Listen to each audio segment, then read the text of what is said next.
All right, on the same worksheet, we're going to go down to the bottom. We're going to be doing all the information to help us with K-13. I think K-13 is a little bit more difficult than K-12. However, it's just going backwards. You're just looking at what you're doing with the stuff from K-12 and applying it into K-13, okay?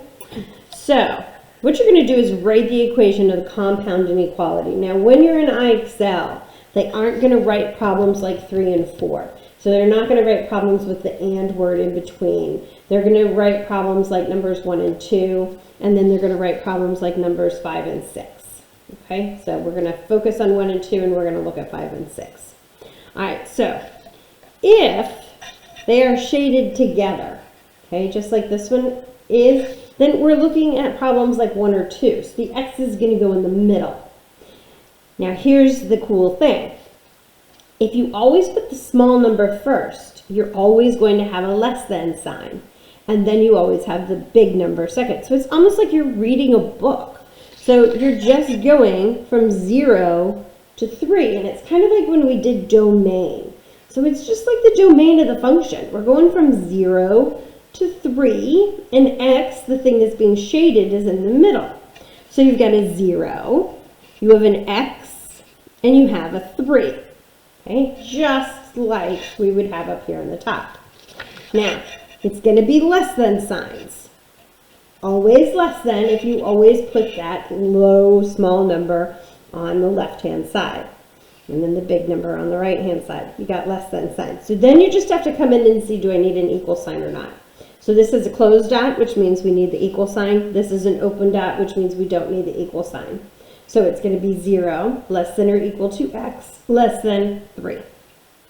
And then we're done. Now, in IXL, when I was doing this, I think it was just kind of easier to write it on paper first. So write the 0, the X, and the 3 on your paper, and then do your less than signs, and then to figure out your equals, and then go ahead and put it in IXL. It just makes life a little bit easier, and it'll probably save you from doing some silly mistakes, which we know frustrate us when we're doing those IXL problems, okay? All right, go ahead and hit pause and try number 2. All right, so number 2, we've got a 2 and a 4. A 2, an X, and a 4. Now, less thans for both of them, because the small number, the X is in between, and then the big number.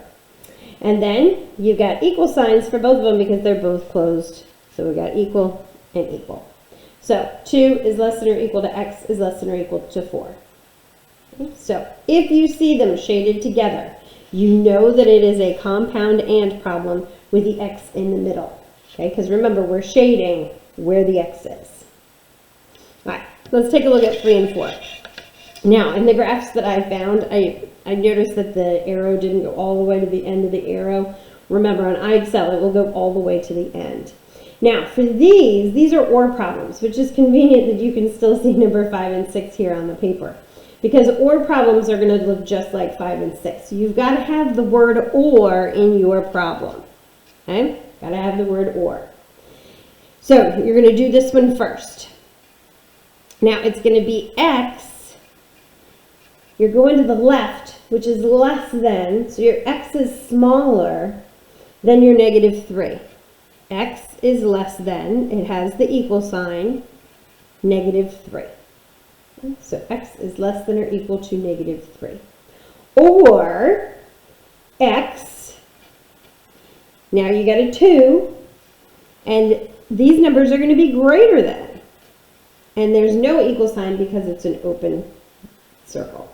So X is less than or equal to negative 3. So that's going that direction to the left. Or X is greater than a 2. Remember, when X is bigger, it goes to the right. All right, go ahead and hit pause and try number 4. All right, let's try it. We know we've got the OR. It's not shaded in the middle. It's going in either direction. So we've got an X that is less than 7. Because here's 7, and we're going to the numbers that are to the left, which is less than. So x is less than 7. No equal sign because it's an open circle. Or x is greater than 11. X is greater than, it does have an equal sign, 11, because it goes to all the numbers that are bigger than 11. All right, so that is all you needed for IXL K13. So go ahead and take a look at these. Use these to help you when you're going through. If you have any questions, please feel free to ask and I can help you out. Remember, I can see exactly what you're doing on IXL, so I can even see the kinds of problems that you're having issues with so that I can fix them for you and make sure that you can get to the 80%. Great, that's all for this week. Go ahead and finish up K12 and K13.